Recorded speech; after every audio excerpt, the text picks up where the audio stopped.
lot of this isn't going to make sense to you, and I'm sorry about that. I'm just going to start at the beginning, with the house.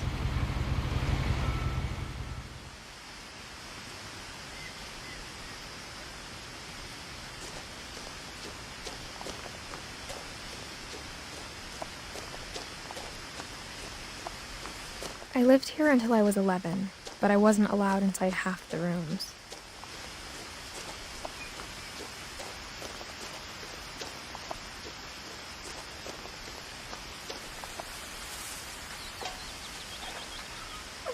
Inside the mailbox were bills from 7 years ago, marked urgent, open immediately.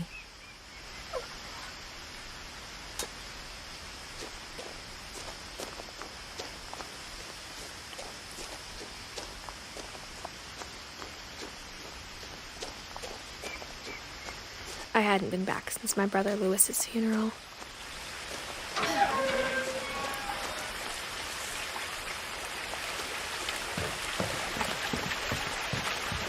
In her will, my mother left me a key, but didn't tell me what it unlocked.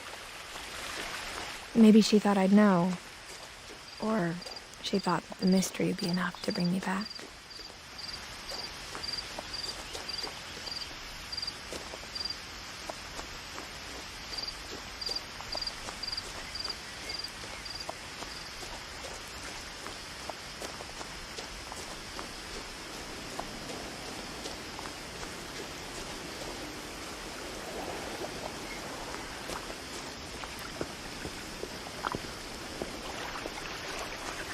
The truth is, even after I inherited the house, I never thought I'd come back to it.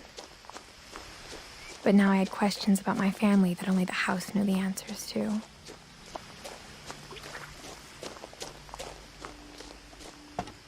The woods around the house have always been uncomfortably silent, as if they're about to say something but never do.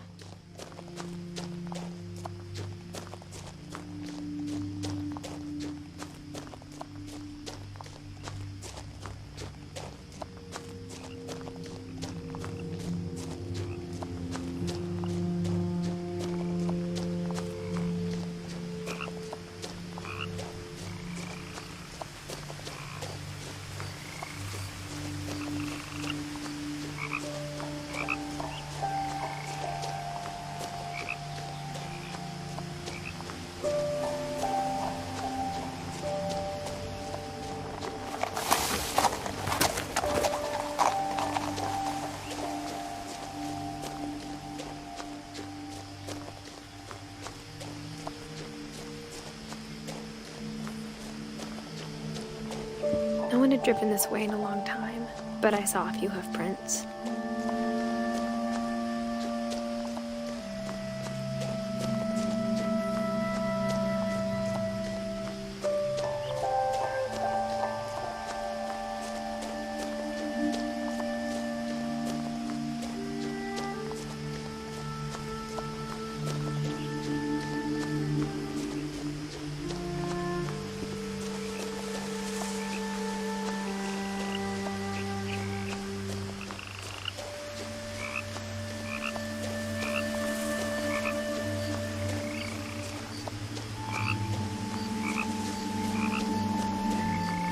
The house was exactly like I remembered it, the way I'd been dreaming about it.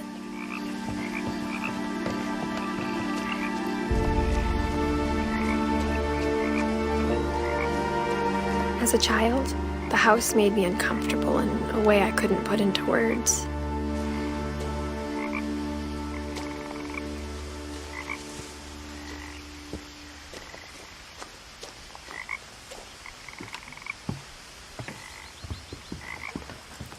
Now, as a 17-year-old, I knew exactly what those words were. I was afraid of the house.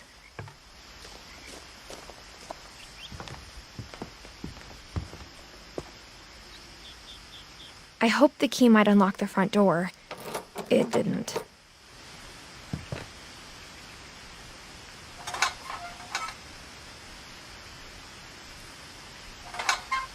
Looking in, I felt like the house itself had been waiting for me.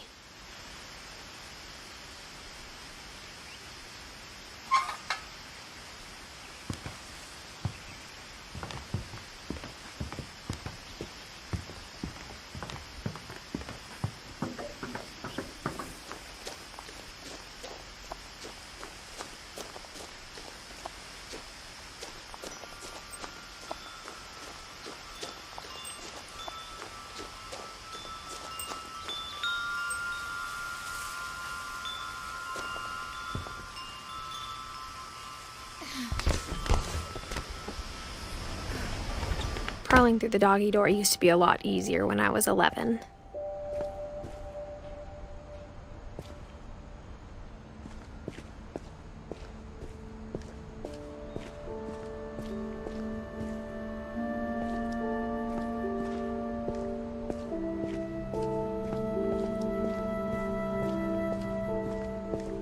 For the first time in years,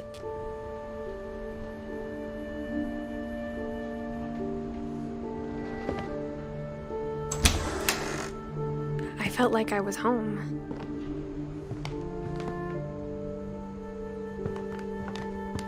But instead of a family, there were just memories of one.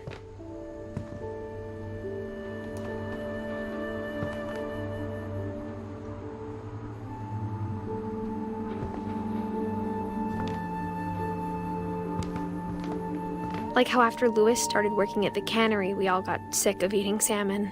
Except our cat, Molly. Or how only one restaurant would deliver to our house, so we had Chinese a lot.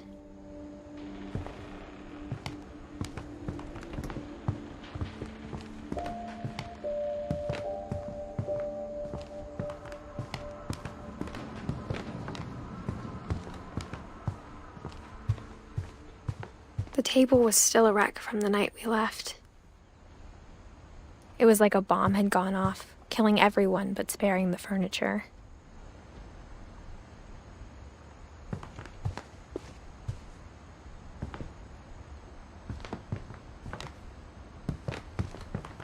My mom was the only one of us who could imagine Great-Grandma Edie living in a nursing home.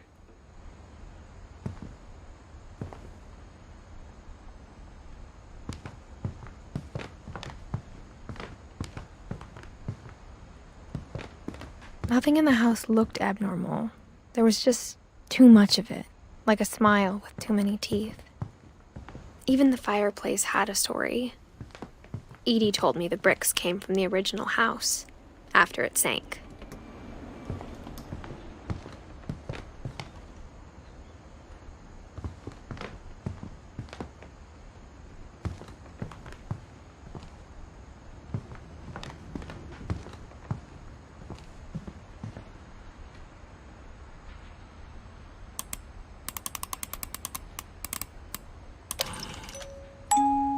Great-Grandpa Sven built a music box for Barbara, along with the rest of the house.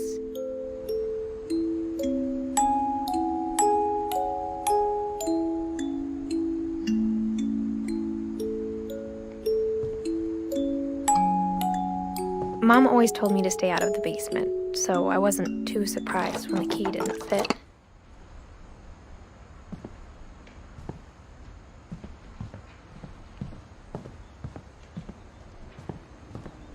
My mom wasn't much of an optimist, but she never stopped believing that my brother Milton was alive.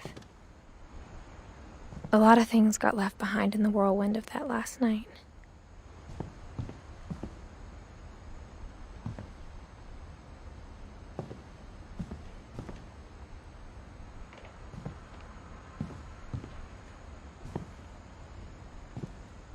After Milton disappeared, Mom sealed up all the bedrooms. Then Edie retaliated and drilled peepholes.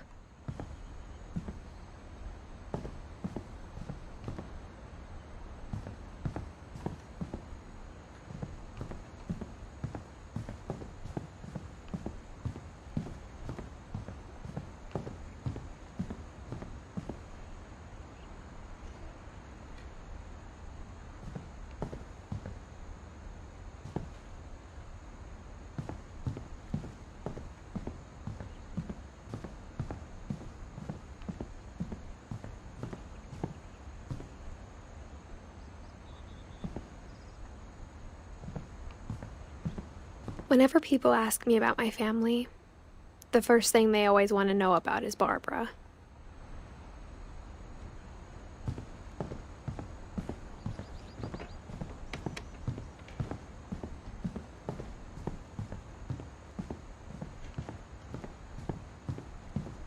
I spent a lot of time playing in Great Uncle Walter's room. Louis told me there were secret passages, but I never believed him.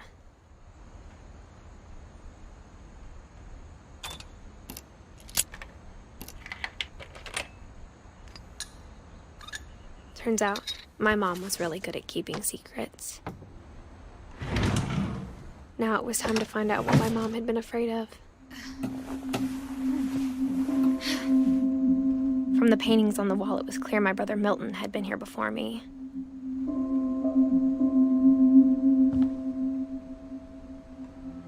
Reading this, maybe it sounds like I had a plan. But I had no idea what was behind that door.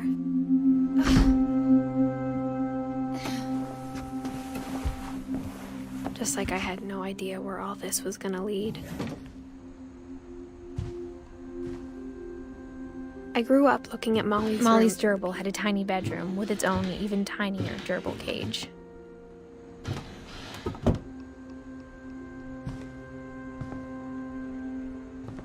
Being inside for the first time, I felt like I'd stepped behind a painting.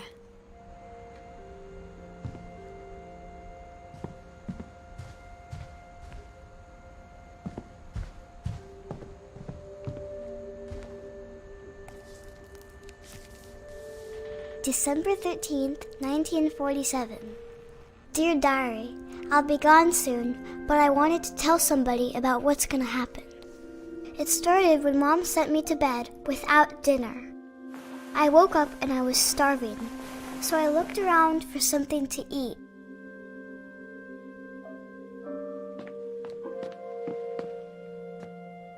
My Halloween candy was all gone. Mom, can I come out now? Sweetheart, it's late. Go to sleep.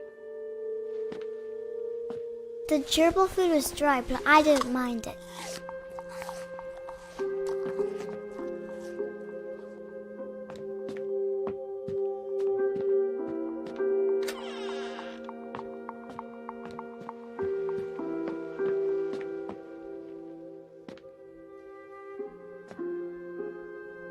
I thought about eating Christopher, but I held back.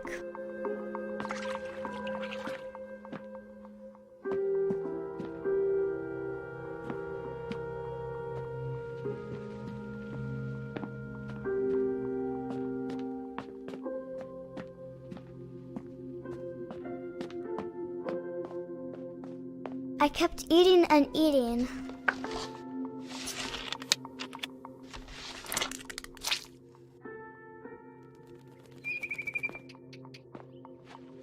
I ate a lot of things that night.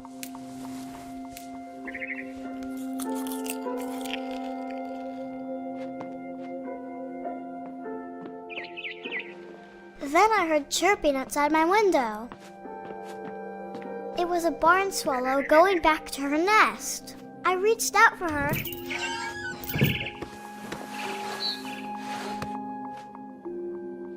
And suddenly, I was a cat.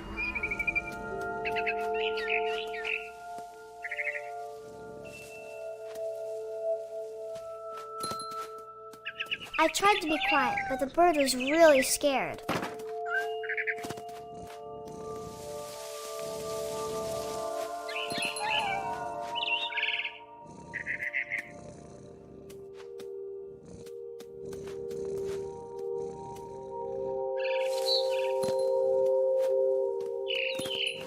Mom and Dad didn't even look at me.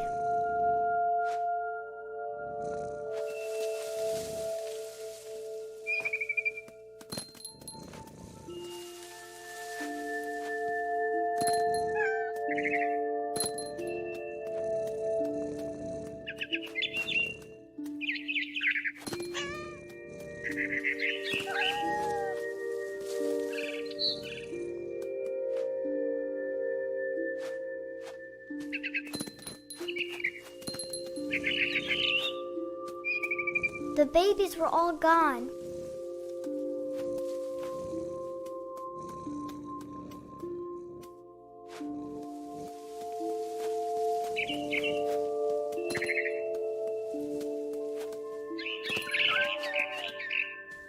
I jumped and I almost got her.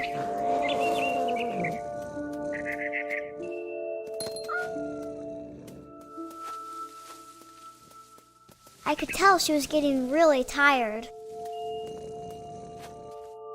Now I was up in the big tree. I promised Dad I wouldn't climb it anymore.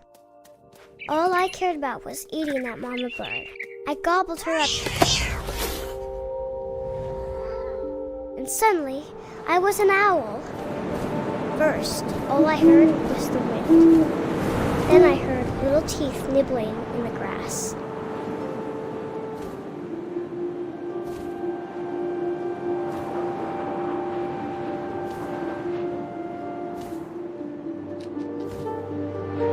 Rabbits.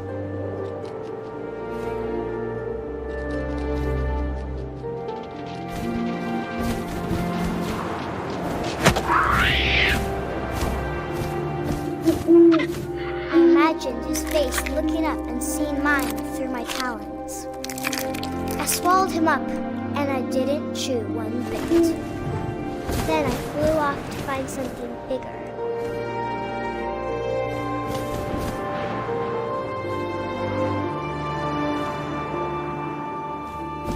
A mama rabbit.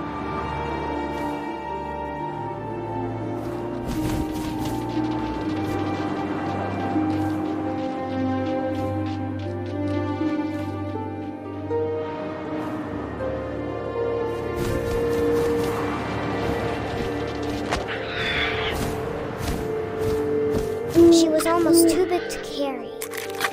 I started choking, but I couldn't stop eating.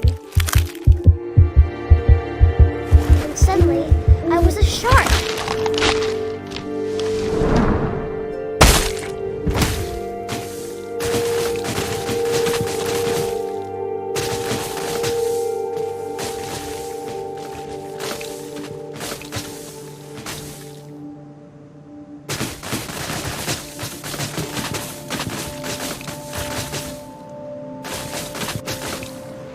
I rolled off a cliff and into the ocean.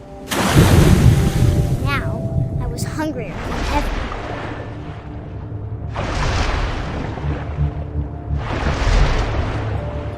I wanted fat, juicy seals.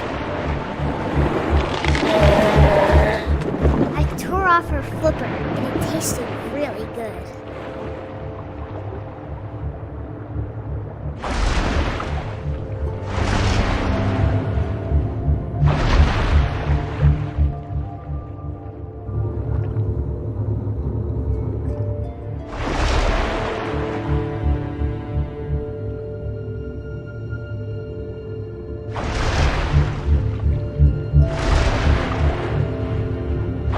Grabbed on tight. When I was so hungry, I jumped out of the water. When I opened my eyes, everything had changed.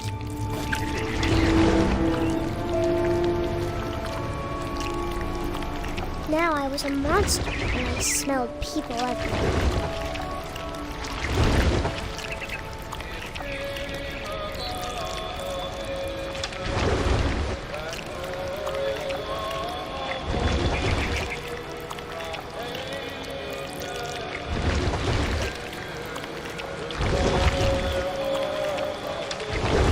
I was big, but I moved real quiet.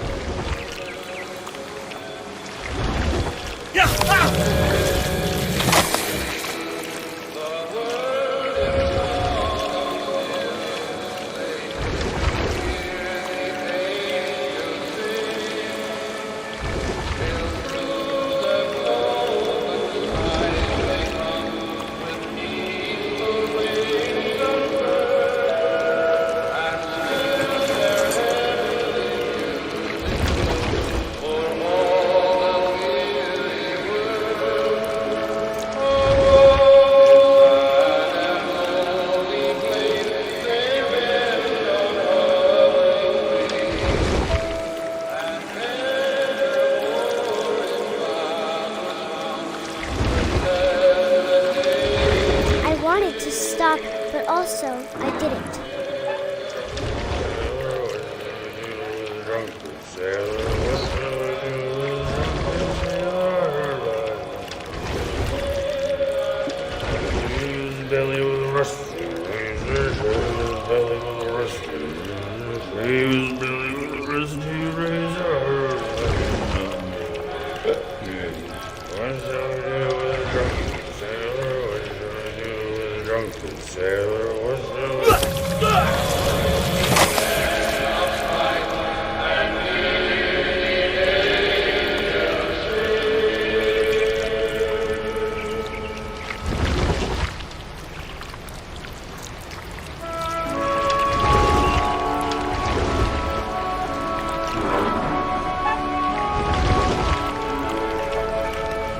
After the last passenger, I was still hungry. And across the water, I smelled something new. Something I had to have, so I swam towards it.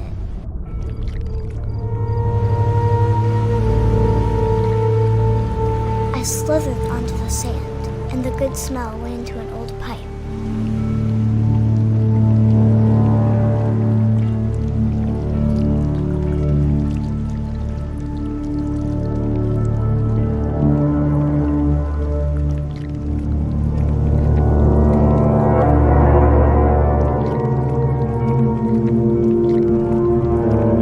I got closer and closer.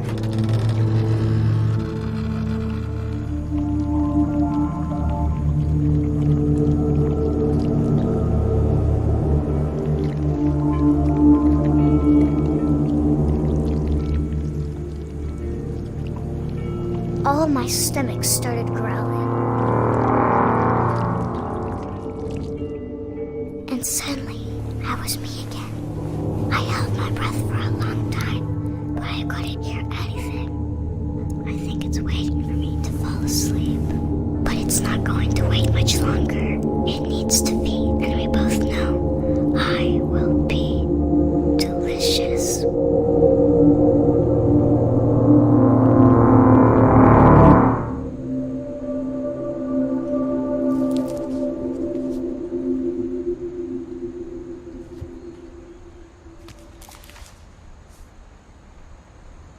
I'm not sure if I believed all of that, but I'm sure Edie would have.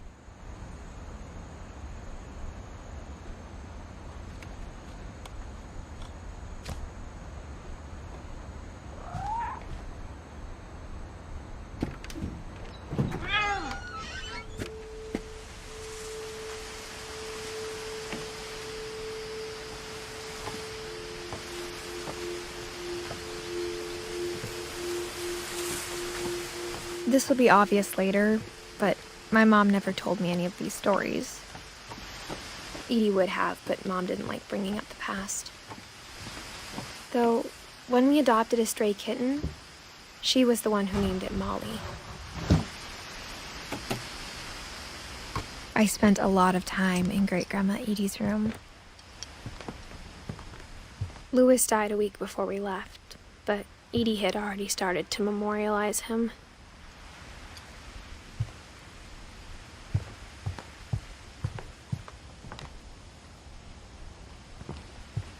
When Edie told people Sven was killed by a dragon, she could also have said he was building a dragon-shaped slide that collapsed. She could have, but she didn't.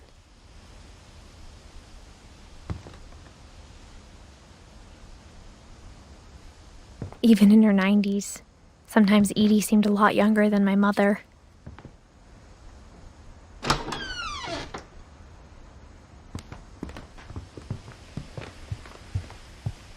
Her room was like a museum.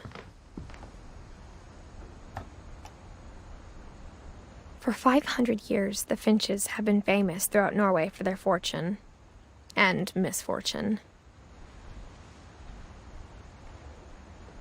Odin Finch buries the latest victims of the family curse, his wife Ingeborg and their newborn son, Johan. On January 7th, 1937, he set sail with his family and his house, hoping to leave the curse behind. But 40-foot waves off the coast of Washington send the house and Odin to the bottom of the sea. Odin's daughter Edie, with husband Sven and baby Molly, step ashore on their new home, Orcas Island. Odin Finch is the first to be buried in the new family cemetery. His daughter Edie is already dreaming of a new Finch house.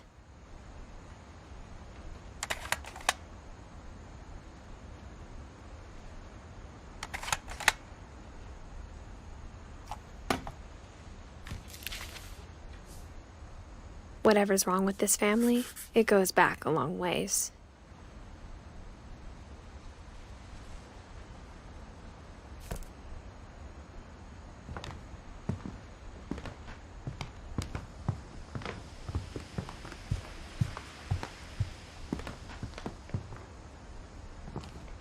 The only trace Grandpa Sam's first wife, Kay, left on the house was the pink bathroom. It was a pretty big trace.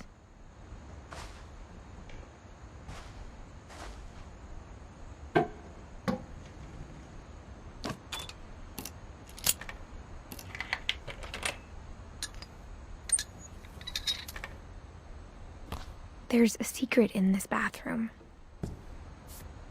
It's in the last place you would look. It isn't in the cupboard. It's hidden in this book.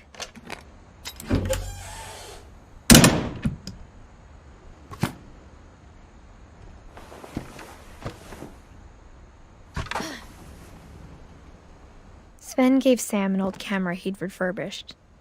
He never put it down.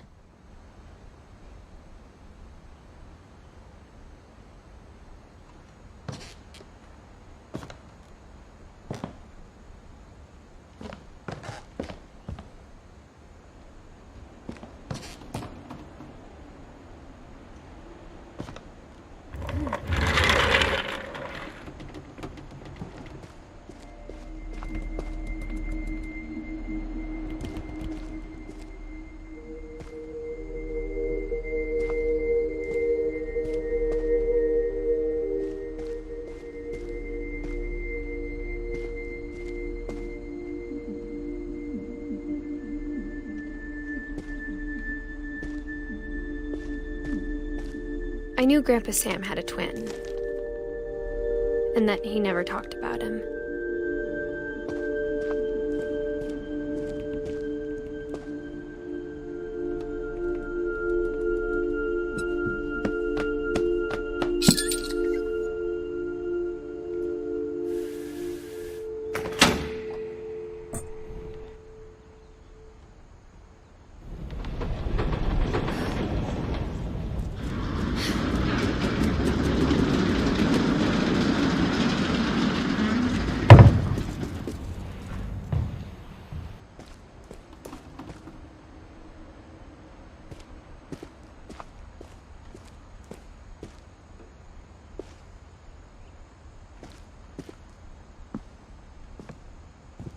I guess my grandpa didn't like history any more than my mom did.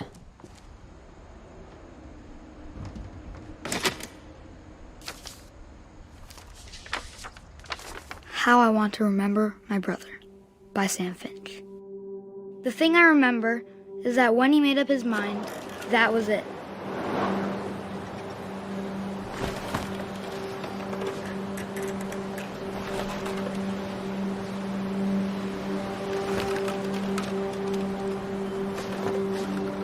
My brother said he'd die before he ate another mushroom, and he did.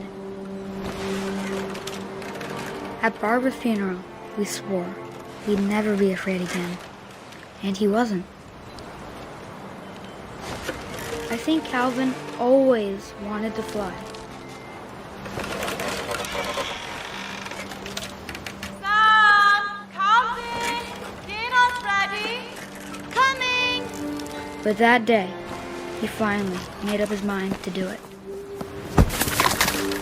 I told him going around was impossible. Maybe if I hadn't said that.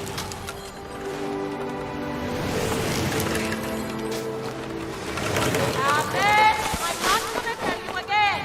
Maybe if the wind hadn't picked up.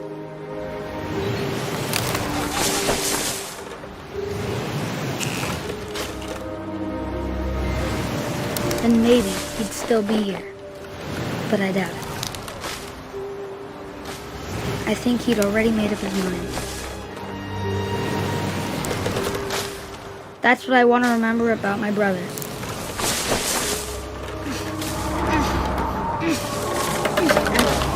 The day he made up his mind to fly. And he did.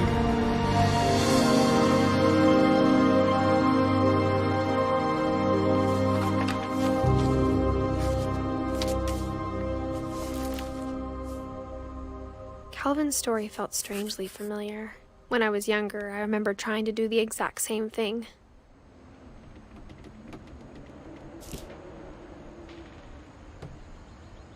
After the funeral, Edie roped off Calvin's half of the room.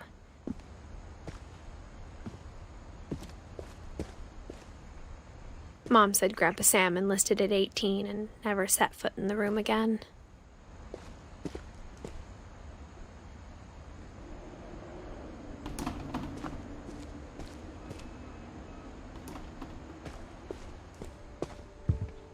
The passages were a pretty tight fit.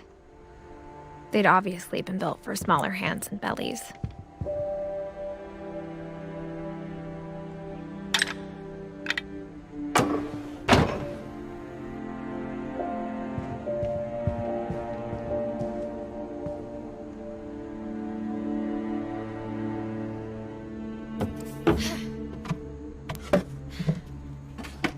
Growing up, I always thought of Barbara as a child star.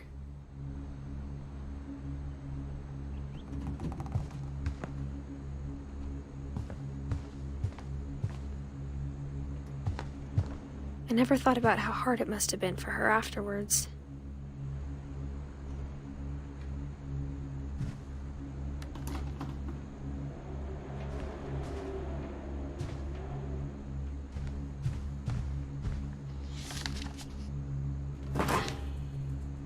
Of all the stories people wrote about Barbara's death, I'm surprised Edie saved this one.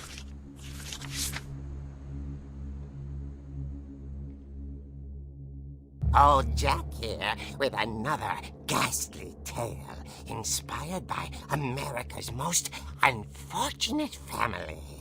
I'm calling it The Surprise Ending of Barbara Finch. As a child star, Barbara was famous for her scream. Now at 16, she was all washed up. A has-been. But in a lucky break, she'd been asked to perform her signature scream at a local convention for monster movie fans. It was just the boost her career needed. Unfortunately, her scream hadn't aged well. Getting better. I think you just need the right motivation. Her biggest fan and current boyfriend, Rick, was about to demonstrate when... Now that was a great scream. It was Barbara's father, Sven. He'd slipped into a table saw and had to be rushed to the emergency room. So Barbara got stuck babysitting her youngest brother, Walter. Her convention comeback was cancelled. Okay, I'm hearing frustration, but I'm not hearing terror. What if I tried... A gang of hoodlums in Halloween masks have been terrorizing Orcas Island tonight. Police are urging residents to... That came from the basement. You're right! Also, I loved your delivery on that. Why is your basement door locked? Because my dad likes making puzzles and secret passages.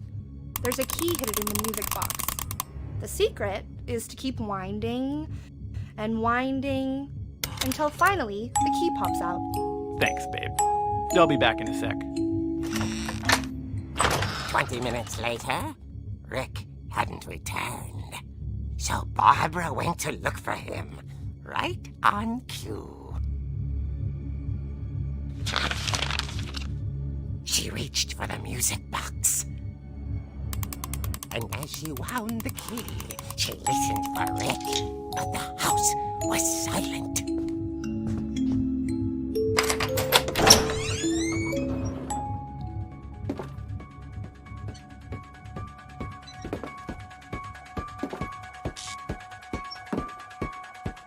She found Rick's crutch and imagined the worst.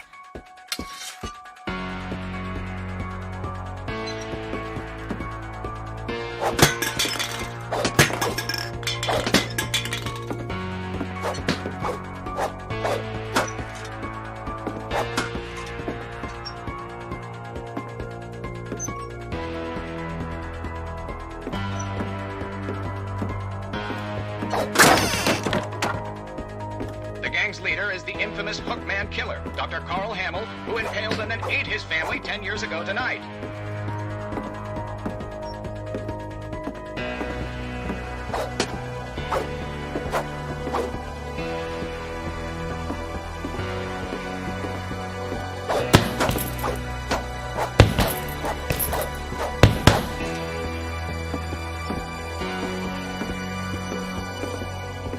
The old fridge rattled and grew still.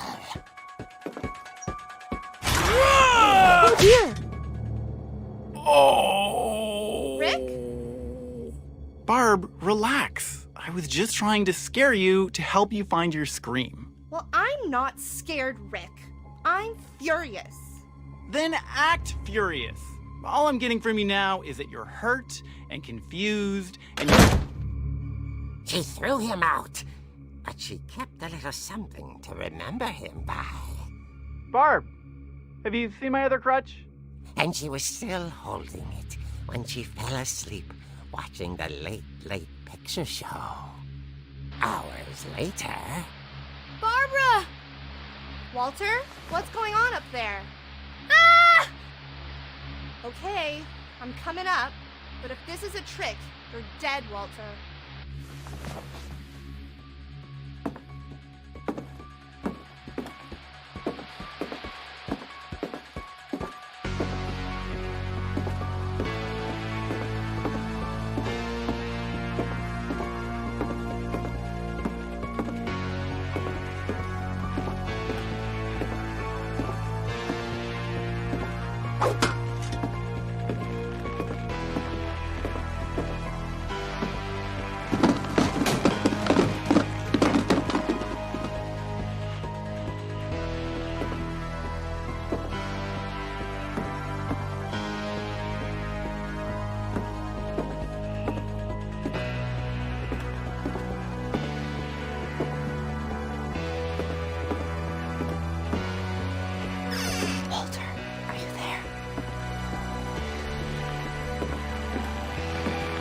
Walter had vanished, but his bedside radio was still on.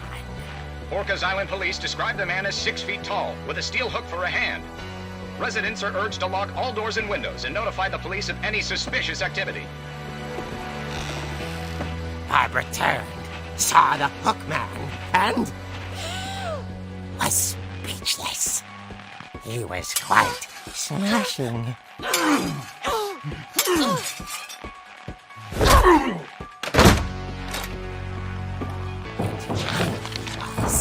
He couldn't get enough of Barbara. Okay, Barbara, there's gotta be another way out of here. That night, she played her part beautifully.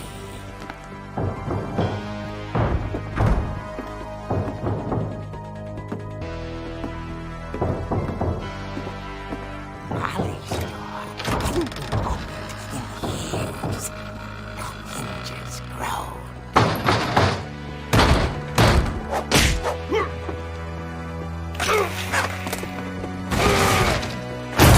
He wasn't moving, but she sensed the story might not be over yet.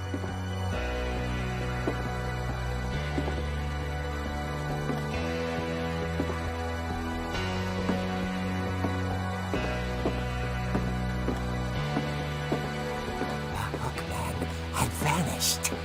She listened for his breathing, but all she heard was...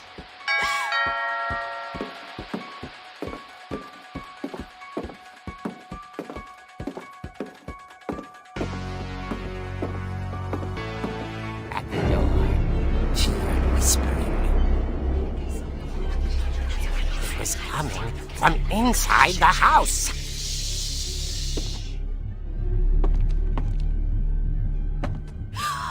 Oh dear. The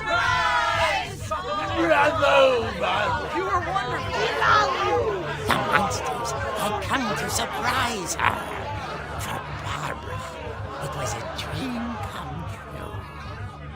Then she saw what kind of monsters they were, and she realized what was about to happen. She was going to be famous.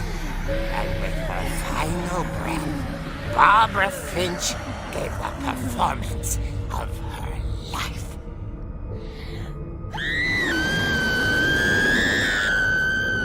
I wasn't there myself, but I hear Barbara was magnificent. Poor girl. She had a taste for stardom. But unfortunately, so did her fans. Of course, the police blamed it all on poor Rick, who disappeared the same night.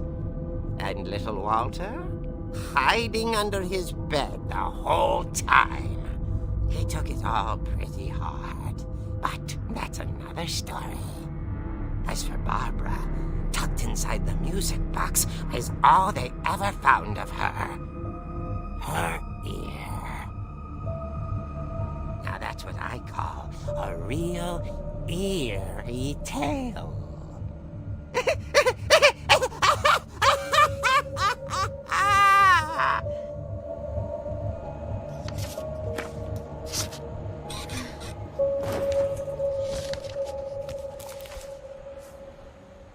Edie told me all Barbara wanted was to be remembered, as absurd as that comic was. Maybe what Edie saw was a happy ending.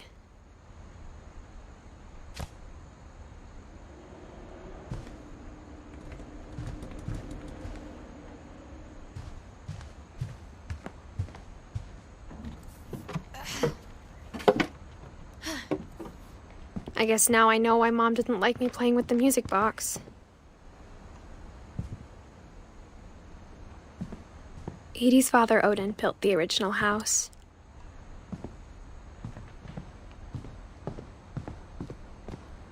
Mom must have locked the third floor stairs on the night we left.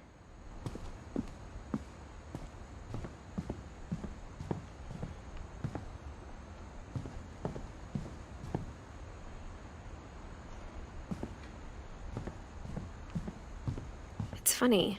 All those times I played with the music box and never found the basement key.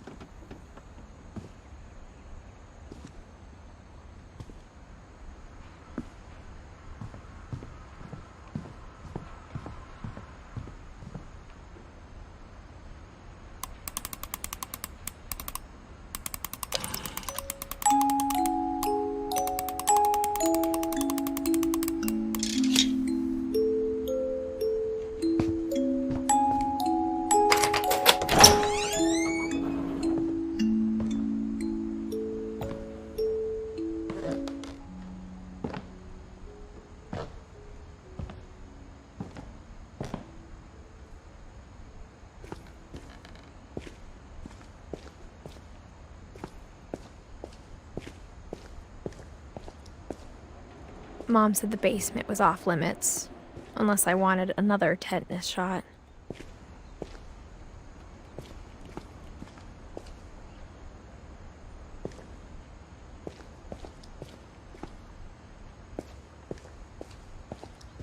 I saw Edie sneak down to the basement once, carrying packages. I thought maybe she was hiding presents. It turned out she was hiding a lot more than that.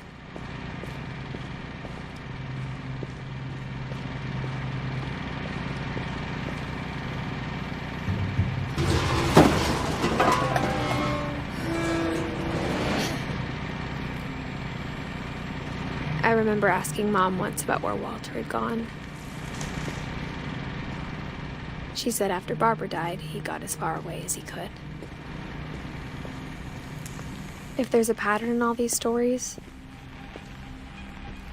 I think it's that none of us has gotten very far.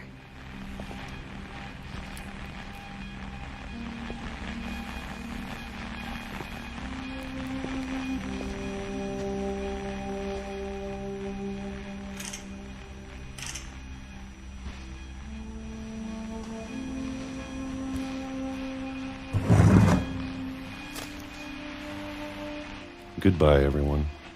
I can't believe I've been down here for 30 years. On that first day, after the shaking started, I didn't think I'd survive a week.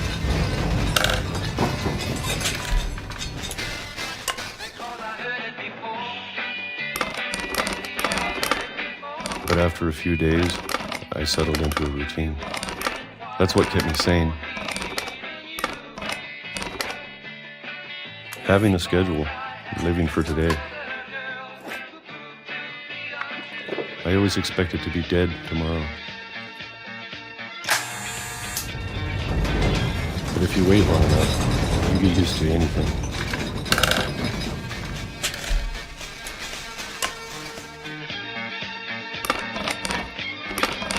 Even a monster on the other side of the door starts to feel normal. Almost friendly.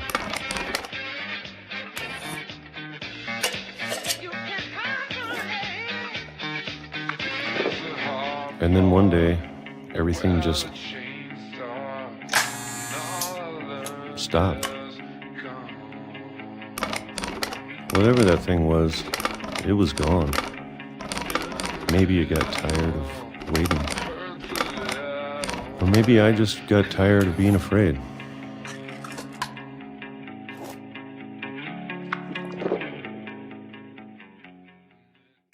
It's been a week now, the longest in 30 years. I'm done waiting. I have to leave while I still can.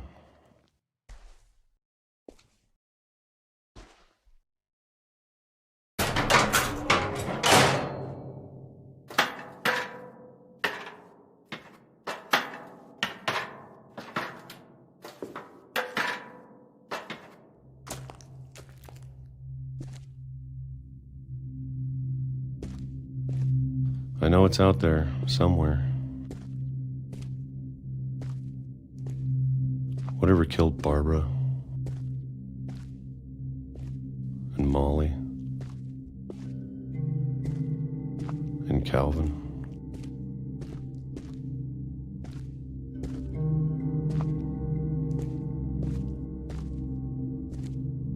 Maybe this is all a mistake. But I need to stop living the same day, even if it kills me.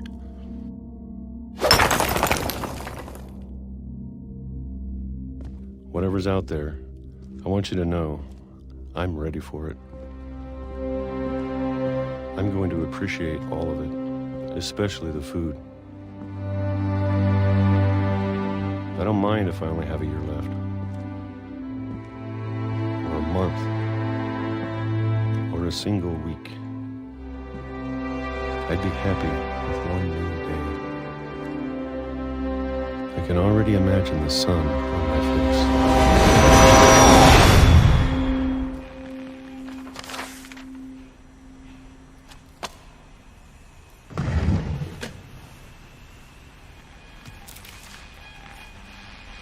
Walter died when I was 6. I can't believe my mom never told me he was down here.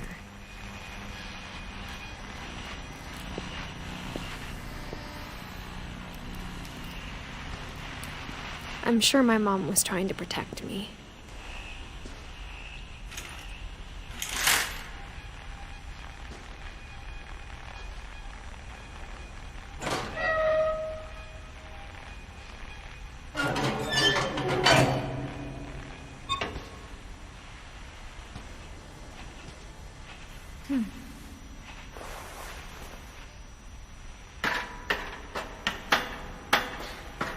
Maybe she was afraid I'd end up like Walter. But if she never told me about an uncle under the house, I can only imagine what else she was hiding. I don't want to make the same mistakes she made. Trying to bury something that's still alive.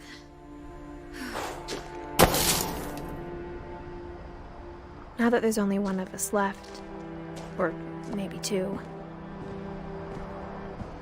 I thought it was time I heard the stories for myself. and found out what happened to everyone else. But now I'm worried the stories themselves might be the problem. Maybe we believed so much in a family curse, we made it real.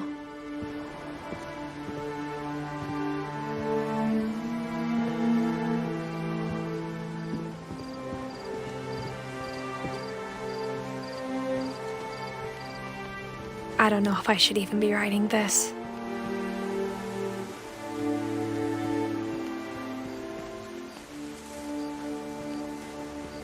Maybe it'd be better if all this just died with me.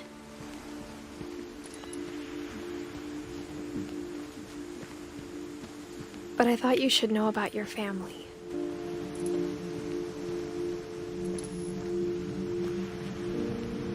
And the history you're a part of.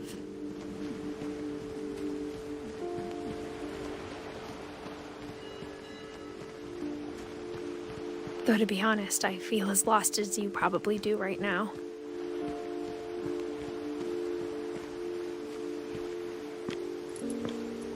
I think the people in these stories believed them, for what that's worth.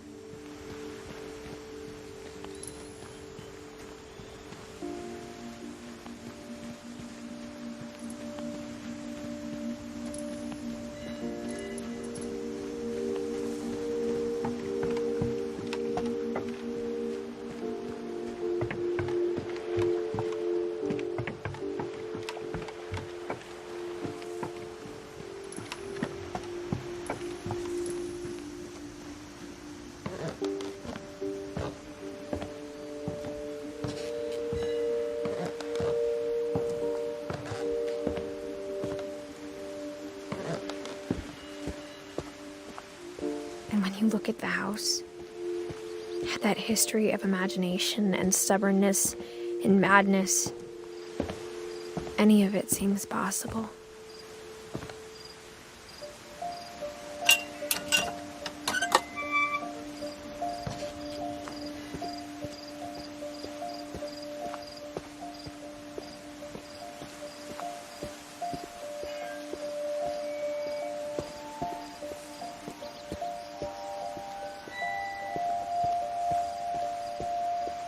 I think we've been surrounded by death for so long, we've just gotten used to it. What kind of family finishes building a cemetery before starting the house?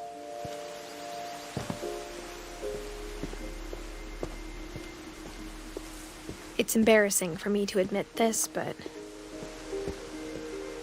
the pet cemetery made me more uncomfortable than the human one. 3 of the gerbils are mine, and 2 had been my fault.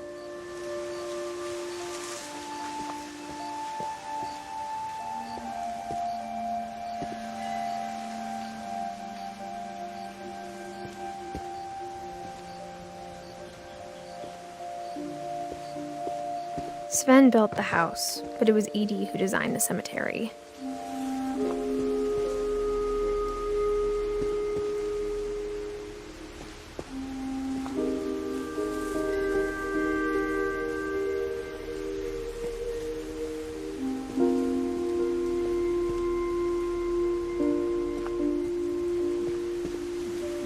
I'm sure Odin's monument had been Edie's idea. My mom was always trying to move on, but for Edie, the past never went away.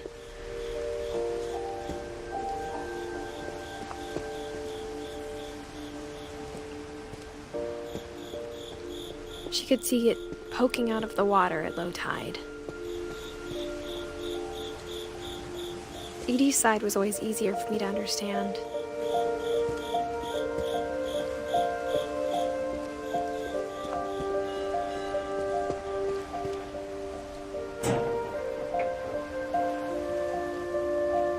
Edie said she dreamed about the old house every night.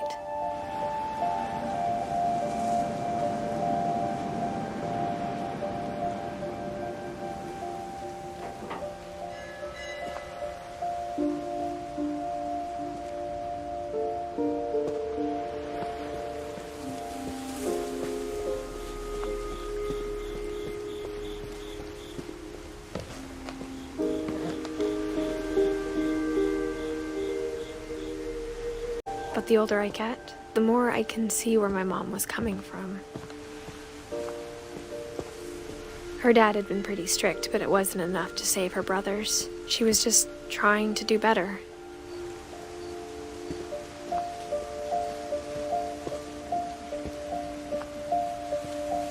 She lost 2 of her brothers, just like I did. I get why she tried so hard to protect us.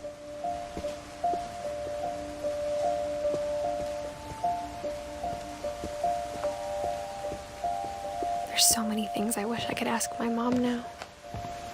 Part of me thinks this is what she wanted all along. For me to come back someday and find everything out for myself.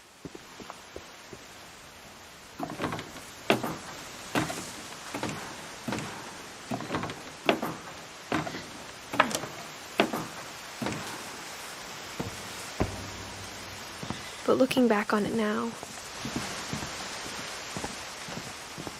if she told me there was going to be so much climbing, I never would have come when I was 22 weeks pregnant.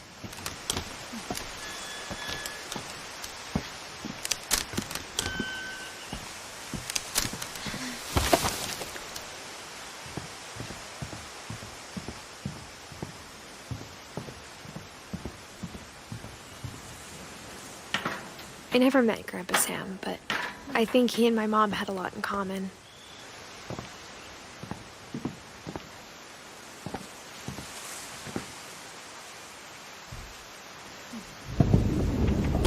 They were both pretty intense.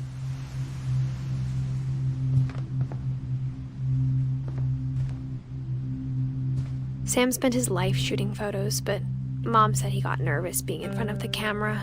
I guess we're all afraid of something.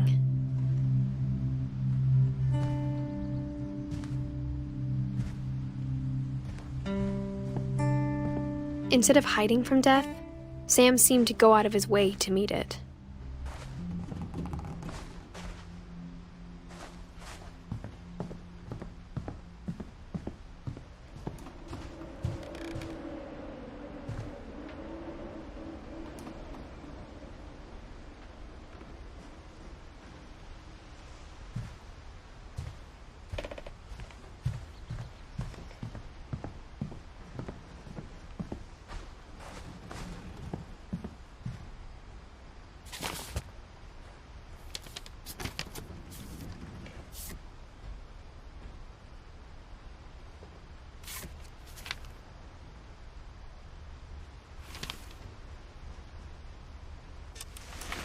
Dawn, I promise, you'll never forget this weekend.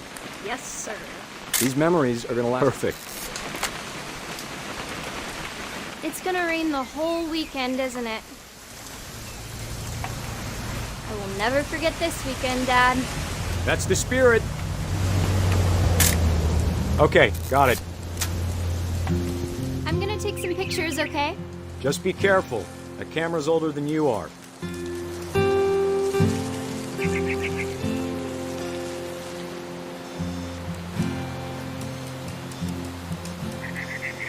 You're right, Dad. It's starting to clear up. Still freezing, though. Aw.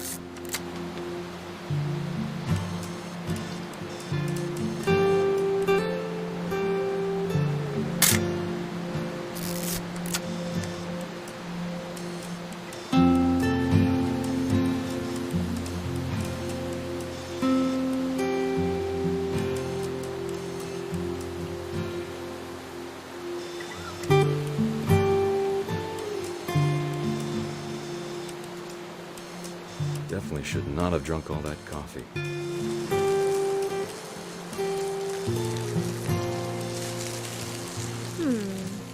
Hold still while I take a picture of you. Hey!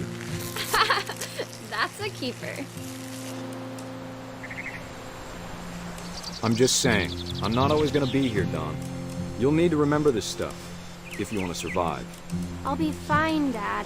You know who else thought he was gonna be fine? Some guy who died. Dawn, I'm being serious. I know, Dad. You're always serious. Doesn't being out here make you want to chill out? Well, to tell you the truth, I haven't been out here in 20 years.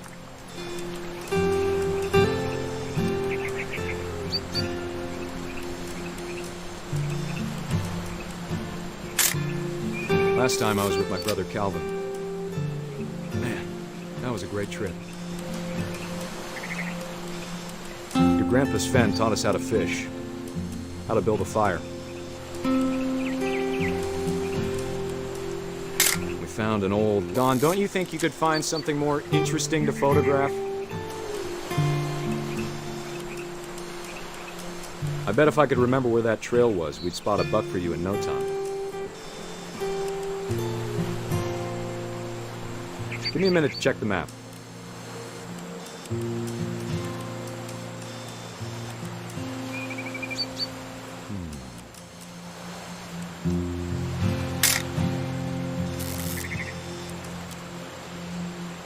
Let's see.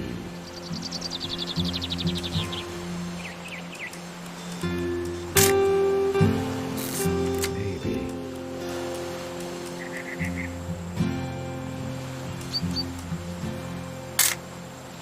What was it?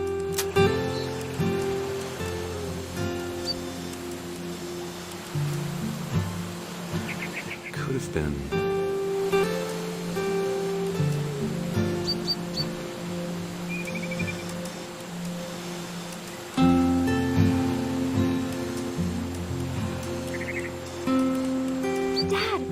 Good eyes, Don. Before you take the shot, let me get a picture of it.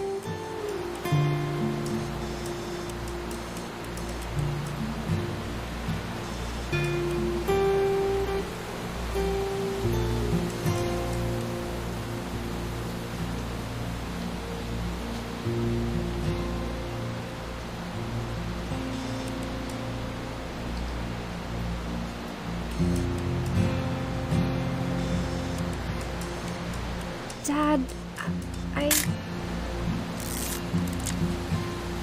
Let me get behind you. Do I have to do this? Don, you don't have to do anything. But if you want to survive, you'll need to be strong. Great shot, Don!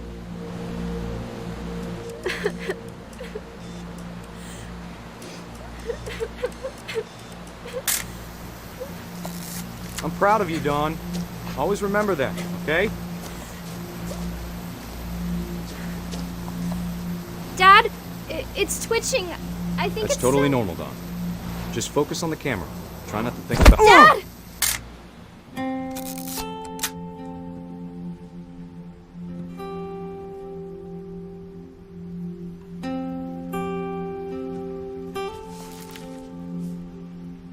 Of all these stories, that's the one I wish most that my mom had told me.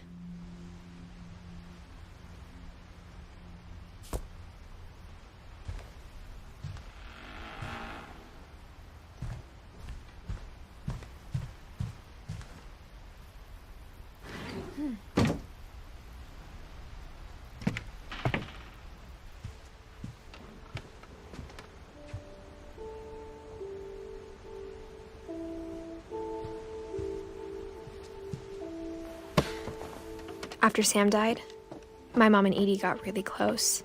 They'd both lost a lot.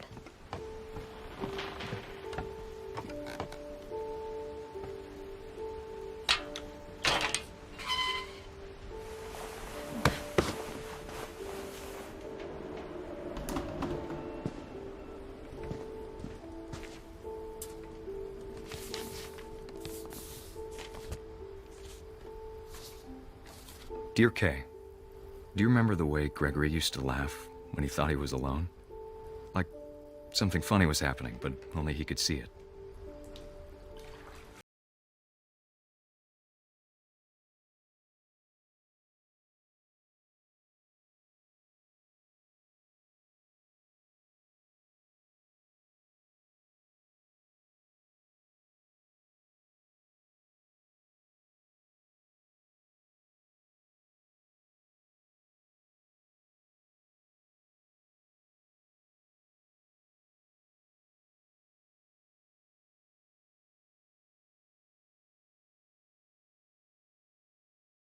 Time to...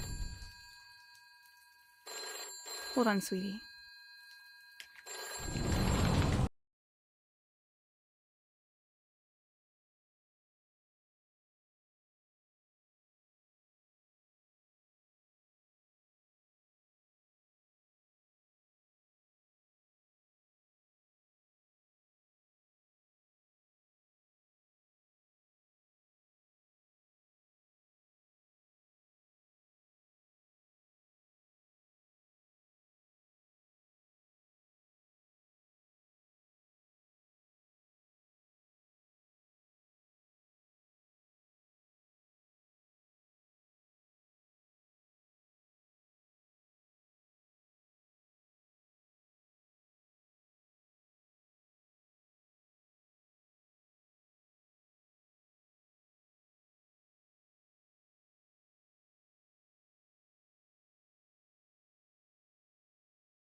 hadn't called that night.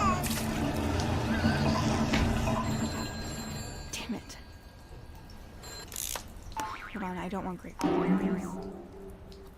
I wish she could have told us.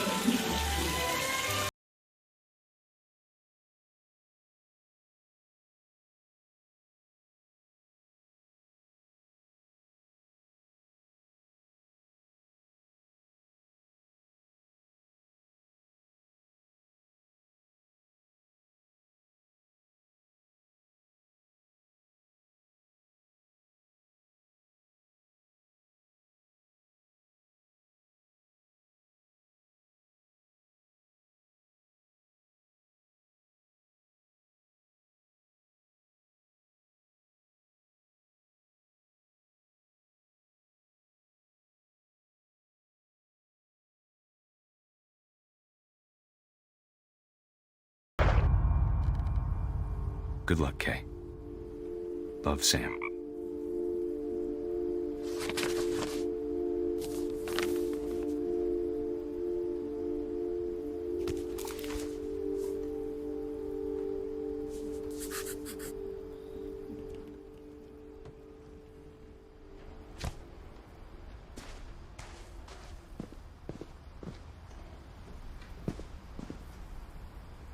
I can't imagine my mom ever writing poetry, and yet...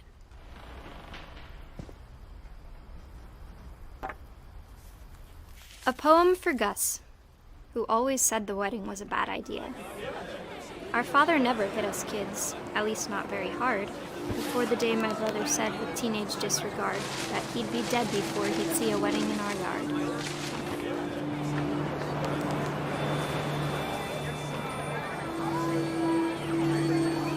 My father made him come, of course, but Gus stood far apart, just flew his kite and bottled up the storm inside his heart.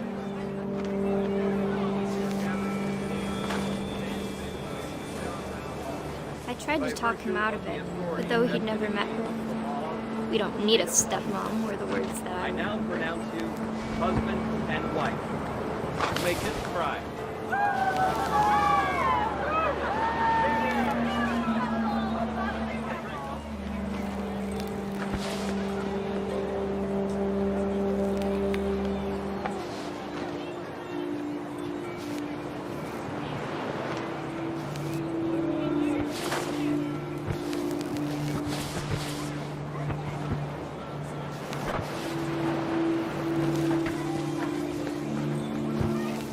When the time for photos came, Dad ordered him to come here. But Gus declined, and as a sign held up his middle finger.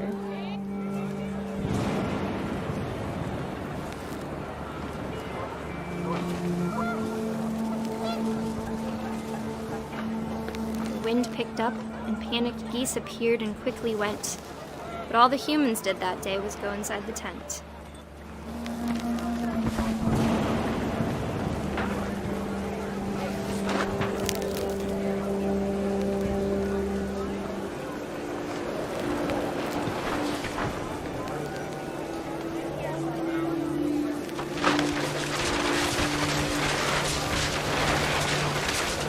The rain came down in buckets then, but no one seemed afraid that nature might destroy the tent our dad had crudely made.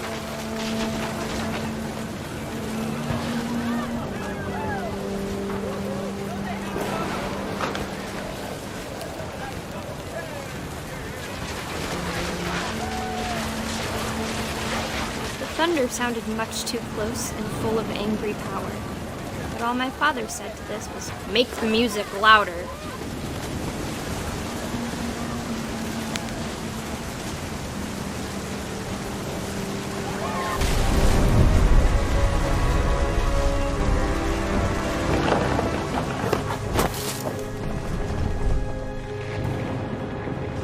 I wish that I could truly say I thought about you on that day. Out there on the beach alone, just you, the wind, the sea, and foam. But I didn't, until we found you.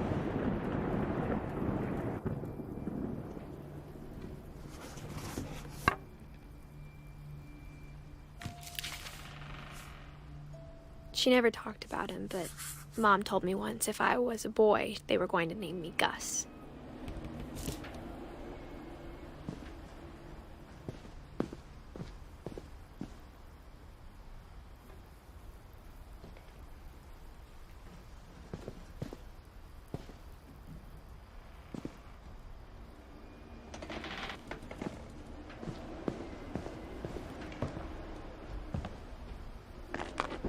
My mom moved up to the loft after her brothers died.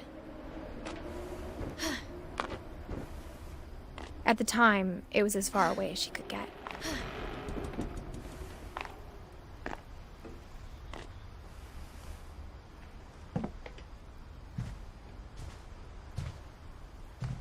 She spent a summer building houses in Calcutta, where she met my dad, Sanjay.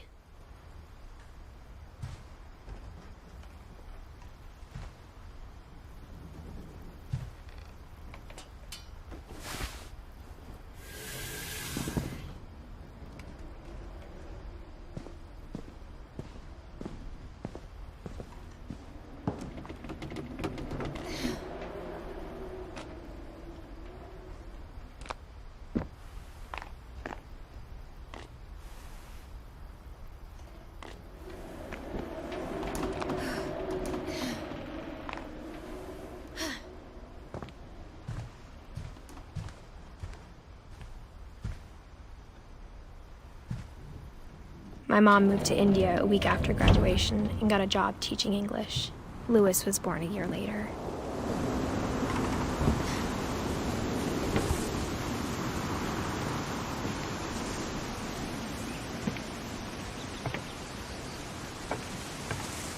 When my dad died, I don't think Mom knew where else to go. I'm sure Edie was happy to have her back. And to see kids in the house again.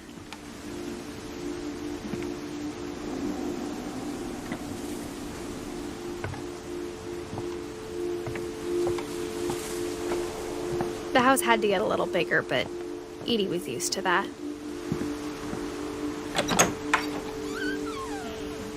And for a while, things were good. Almost normal.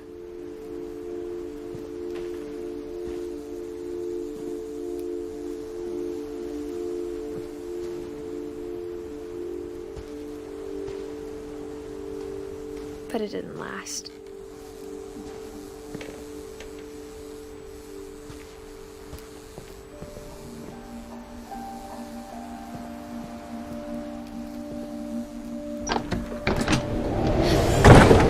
The beginning of the end was Milton's 10th birthday, when Edie gave him a castle.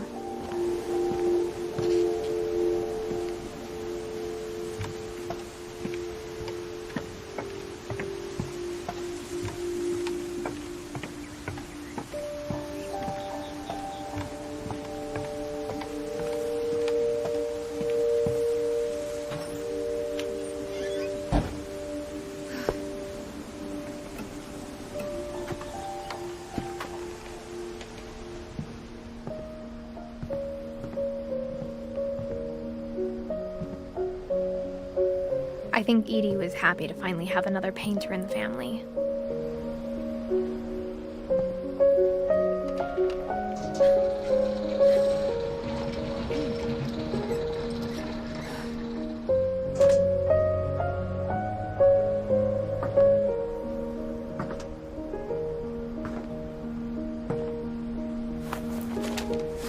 Milton Finch in The Magic Paintbrush.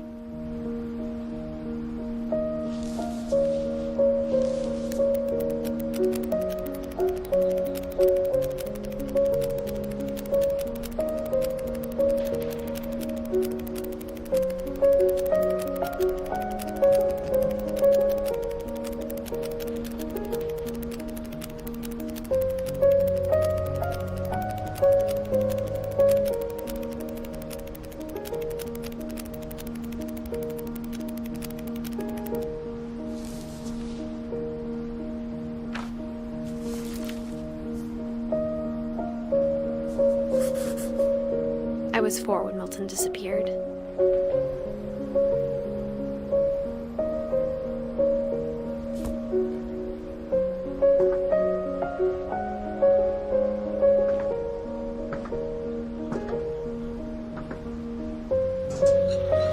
Mom spent months searching for my brother. Then she sealed the doors.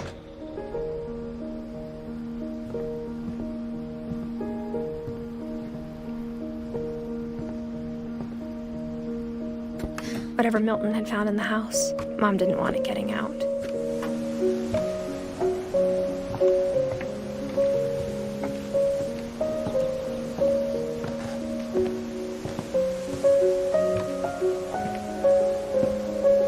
Mom definitely blamed Edie, but I think Louis blamed himself.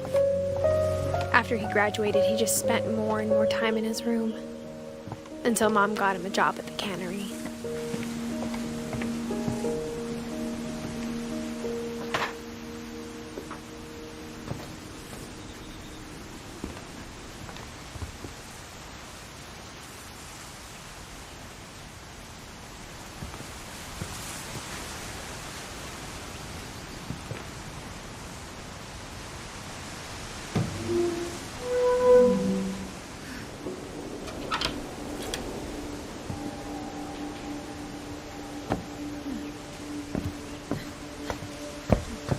Louis's room smelled very, very familiar. That part of him lived on. Louis and I spent a lot of time playing games together, but he was surprisingly bad at them. He died a lot.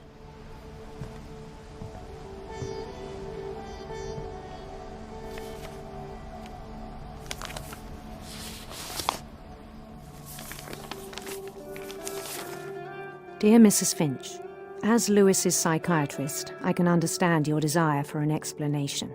As I see it, the trouble began in January, shortly after we convinced your son to seek treatment for substance abuse. Newly sober, I believe Louis first noticed the monotony of his daily life.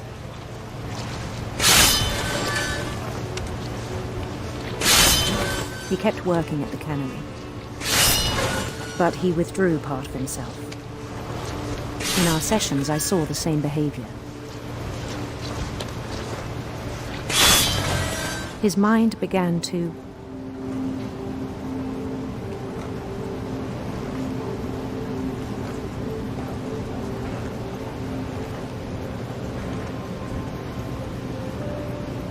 wander.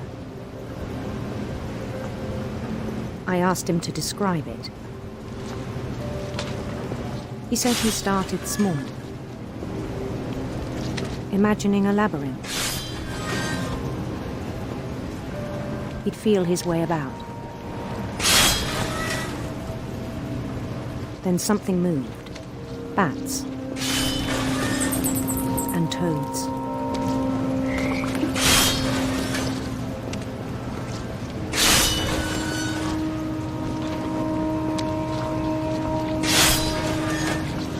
And things that have not names. He knew it was all in his head, but he took it very seriously. I had hoped he'd find himself.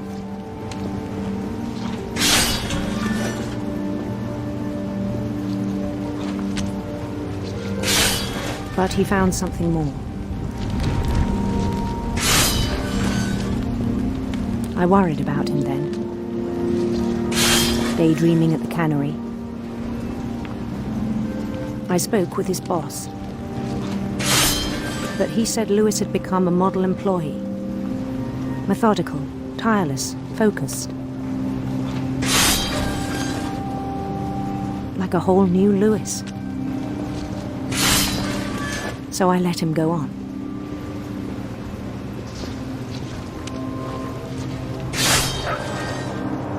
I even encouraged him. It seemed very promising at first. He told me he'd made a new friend.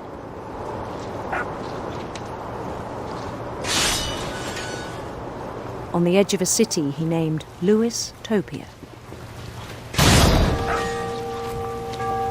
He built the city up slowly, brick by brick. Then he made musicians.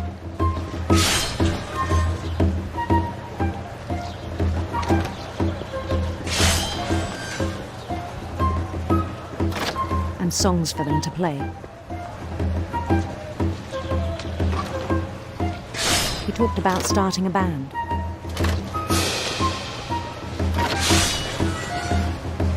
And he was always humming something.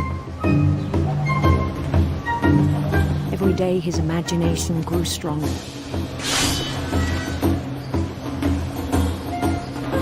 He no longer spoke at the cannery, but his chopping was as reliable as ever. Then one day it struck him that all the cheering crowds, even the stones under his feet, were all in his imagination.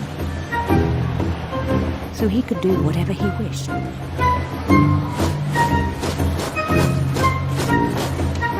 He held an election for mayor. And he won.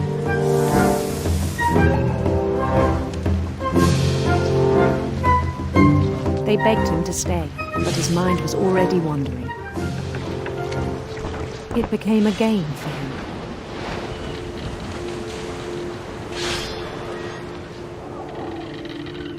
He'd conquer a city, then immediately push on. New Louisville.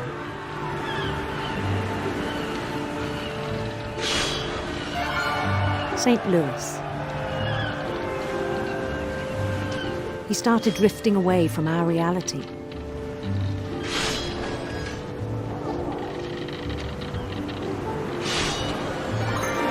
Minneapolis. Until one day he forgot to go home from the cannery. Even as his mother pleaded with him, part of Louis kept sailing on.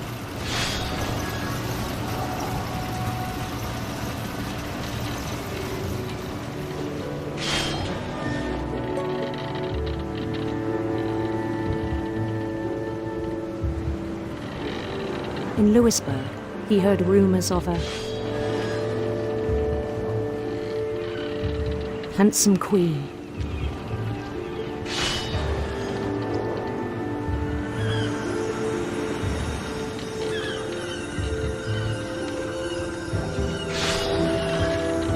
The queen was on her own quest for radiant rainbows.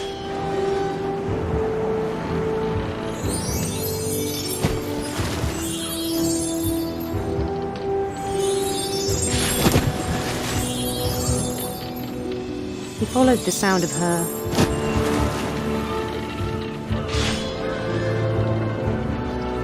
electric sitar.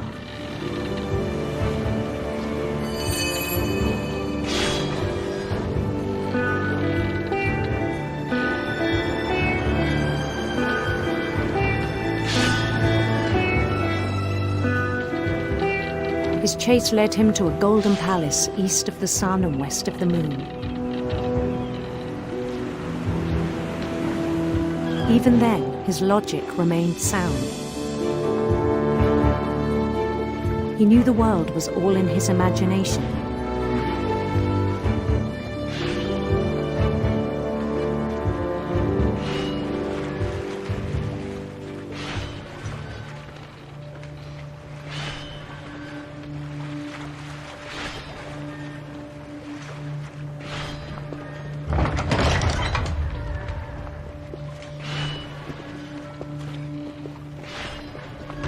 But he was so proud of having created it.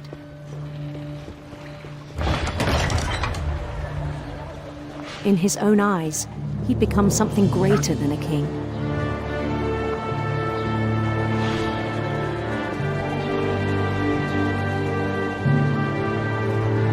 For someone who'd never known success in the real world, I think it was overwhelming. And then it struck him that the real Louis was not the one chopping salmon, but the one climbing the steps of a golden palace.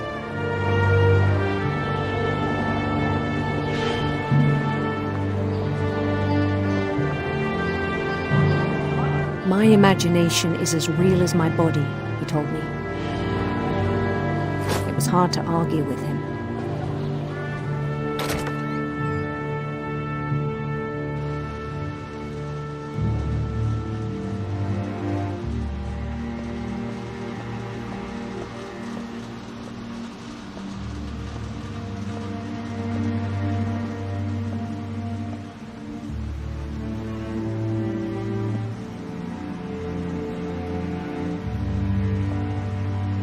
Began to forget the world we know.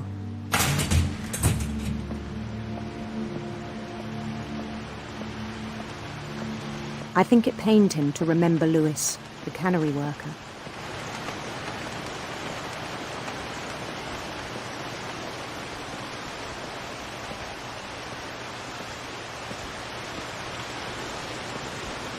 He began to despise the man with a royal contempt.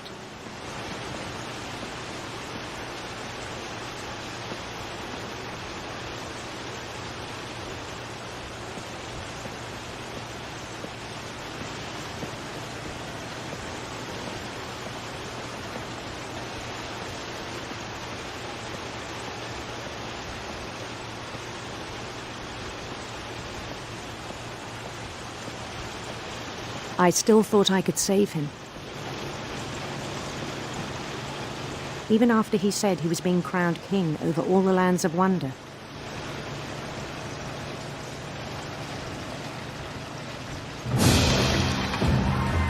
The palace would be packed with his companions.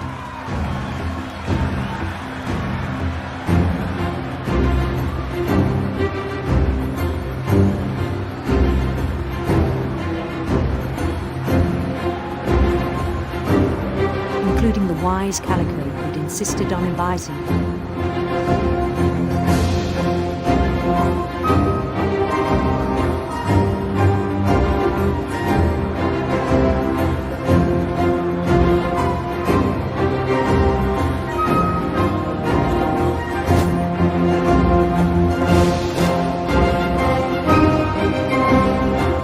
His queen waited, holding his crown.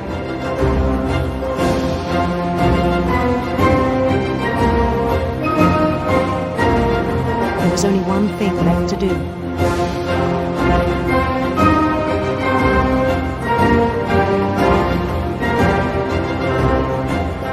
Bend down his head.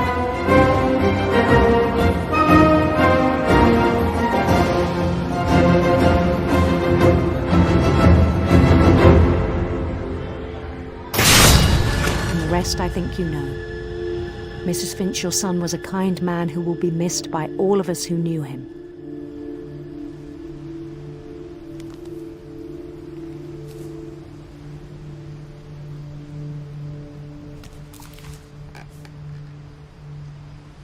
My brother was really cool.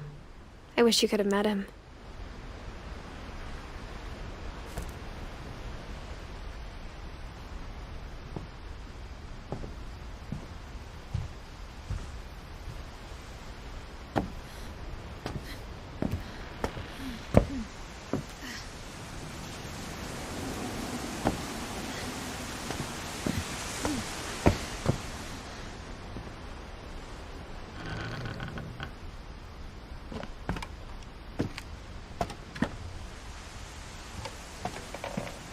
On the way back from Lewis's funeral, my mom told me to start packing.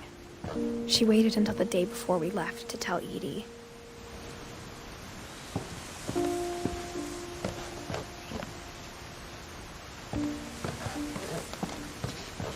I'm not sure if she wanted to make it easier or harder.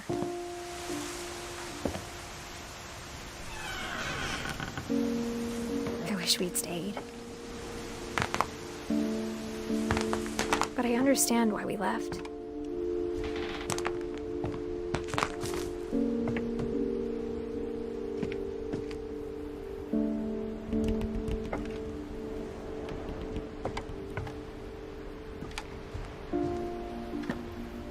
My mom ended up leaving everything behind.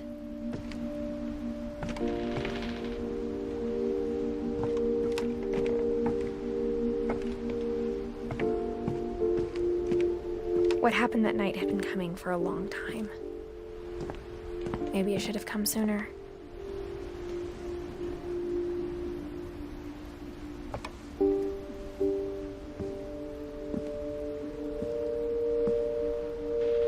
But it had to end one way or another. All that's left now is to tell you about that last night.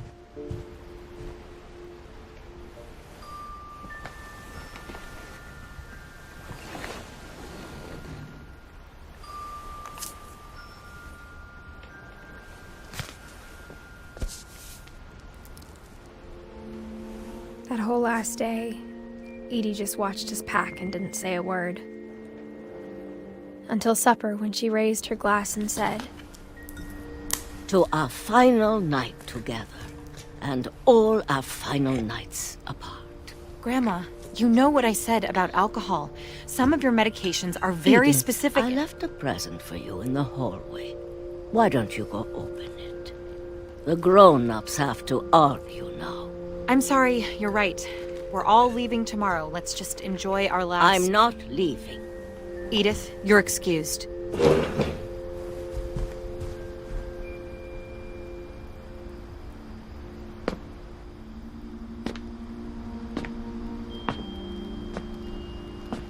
The power had been shut off that morning, but Edie always had plenty of candles.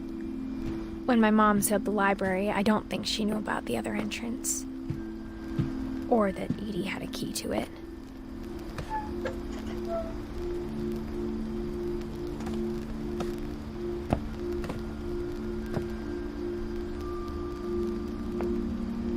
That thing you're afraid of isn't going to end when you leave the house. Edith has a right to know these stories. My children are dead because of your stories. I think it's best if Edith and I leave tonight. We'll have the nursing home send a van for you in the morning, okay?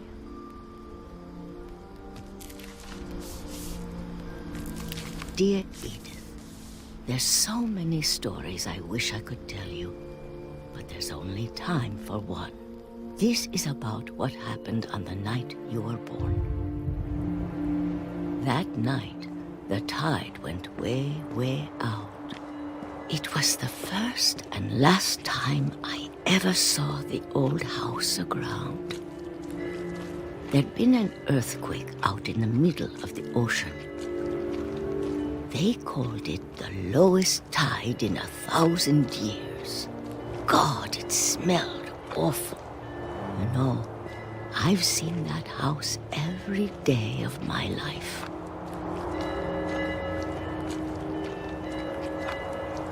But I never thought I'd go back to it. When the fog rolled in, I lost my way.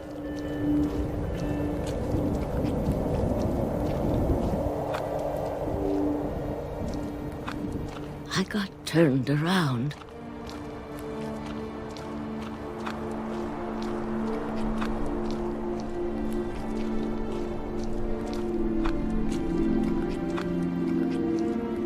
For a while, I wandered.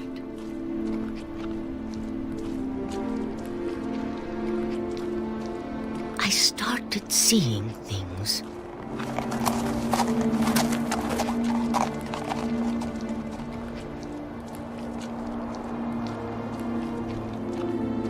Things I'd forgotten had ever existed.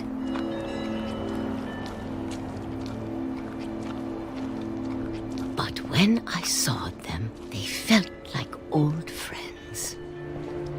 That night, a lot of things came back to me.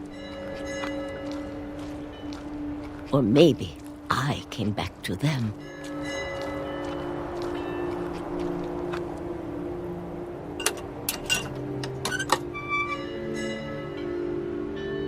Things I can't explain, but that I need you to try and... Edith, what are you doing in here?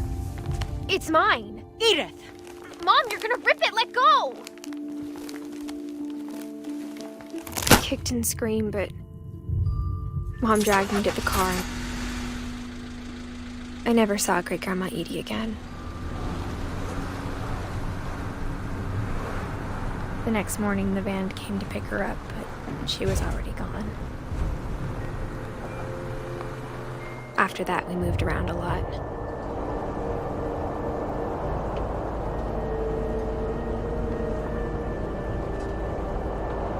We both tried to make the best of it.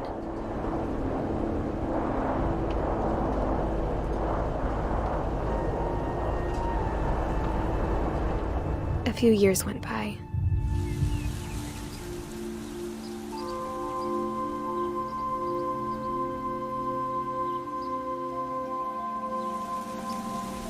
My mom didn't like to talk about it. But she started getting sick a lot.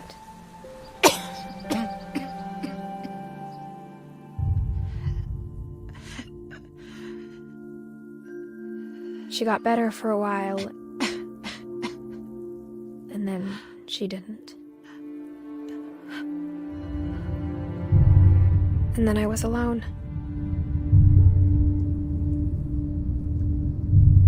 The last Finch left alive.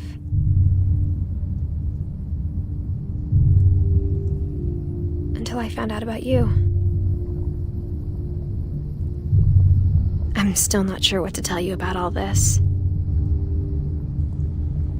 If we lived forever, maybe we'd have time to understand things. But as it is, I think the best we can do is try to open our eyes.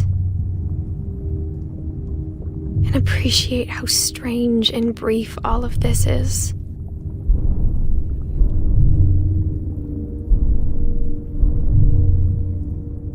This journal was supposed to be for you. But now I hope you'll never see it. I just want to meet you and tell you all these stories myself. But I guess if you're reading this now, things didn't work out that way.